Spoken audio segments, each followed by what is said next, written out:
बड़ा दिन केंद्र सरकार के लिए थी। शिवेश जी, केंद्र सरकार के लिए इसलिए भी क्योंकि 2024 नजदीक है, ऐसे में कहीं ना कहीं 2024 की छाप भी जो है इस बजट में देखने को मिलेगी। अवश्य अवश्य शिवानी जी, इसमें देखने को मिल रही है और निश्चय ही, चूंकि योगी जी खुद भी डबल इंजन की सरकार और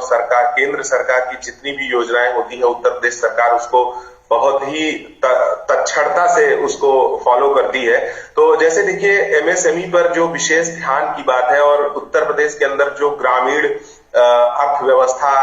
पर फोकस्ड जो है हमारा है इंफ्रास्ट्रक्चर, तो उसमें ओडीओपी पर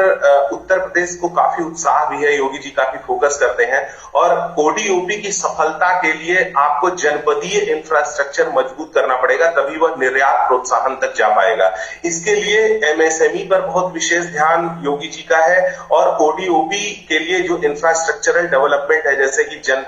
हर जनपद को एक्सपोर्ट हेतु आवश्यक जो रेल नेटवर्क है या हवाई सेवाएं हैं उनसे जोड़ने के लिए, तो इस बजट के अंदर आपको सड़क के लिए, रेलवे स्टेशन के लिए जो है जैसे कुछ नए इंफ्रास्ट्रक्चर डेवलपमेंट, जो वेयर हाउसिंग या इस तरह की चीजें होती हैं वो मिलेंगी। एयरपोर्ट्स की अगर मैं बात करूं तो उत्तर प्रदेश के अंदर 5 इंटरनेशनल एयरपोर्ट्स हो जाएंगे अभी थोड़े दिनों में। तो इस प्रकार से जो कनेक्टिविटी है और एक्सपोर्ट हब बनाना है उत्तर प्रदेश को, उसकी दिशा में भी इस बजट में कई विषय आएंगे आपको। अपार्ट फ्रॉम दैट, अगर मैं बात करूं ग्रीन डेवलपमेंट की और कार्बन एमिशन की, जो केंद्र सरकार का यूएन के अकॉर्डिंग जो एक्सपेक्टेशंस है उसको फुलफिल करने के लिए मोदी जी बहुत प्रयास कर रहे हैं और उसी दिशा में योगी जी भी ग्रीन डेवलपमेंट को प्रमोट करने के लिए, ग्रीन एवं हाइड्रोजन ऊर्जा के लिए कुछ विशेष बातें हो सकती हैं और विष रहित कृषि के लिए, चूंकि उत्तर प्रदेश कृषि प्रधान प्रदेश है और यहाँ पर ऑर्गेनिक खेती की बहुत अधिक संभावनाएं हैं और इसलिए सरकार अपने बजट में इसका भी प्रावधान रखेगी कि किस प्रकार से हम विष रहित, रासायनिक खादों से रहित ऑर्गेनिक खेती को प्रमोट कर सकें। यह बहुत ही महत्वपूर्ण विषय रहेगा सरकार का। सीएम सड़क सुधार योजना पर कुछ अच्छा बजट में आएगा, इसका पूरा विश्वास है, क्योंकि ये केंद्र सरकार के चुनाव के पहले का बजट है और सीएम योगी आदित्यनाथ स्वयं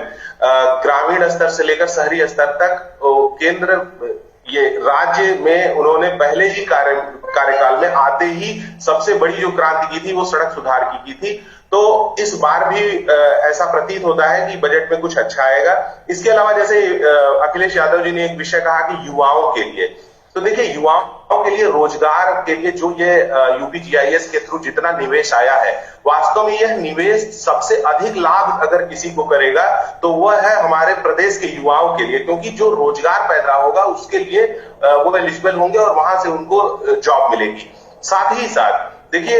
योगी सरकार स्टार्टअप हेतु कई प्रावधान कर रही है। इवन पिछले बजट में भी यदि आप देखें तो उन्होंने स्टार्टअप्स के लिए एक लक्ष्य निर्धारित किया था और यहाँ पर एंटरप्रेन्योरियल अपॉर्चुनिटीज को फ्लोरिश करने के लिए बहुत ज्यादा अवसर दे रही है और उसमें एमएसएमई के लिए बिना किसी डॉक्यूमेंटेशन के 20 लाख तक का लोन आदि की सुविधाएं भी दे रही है।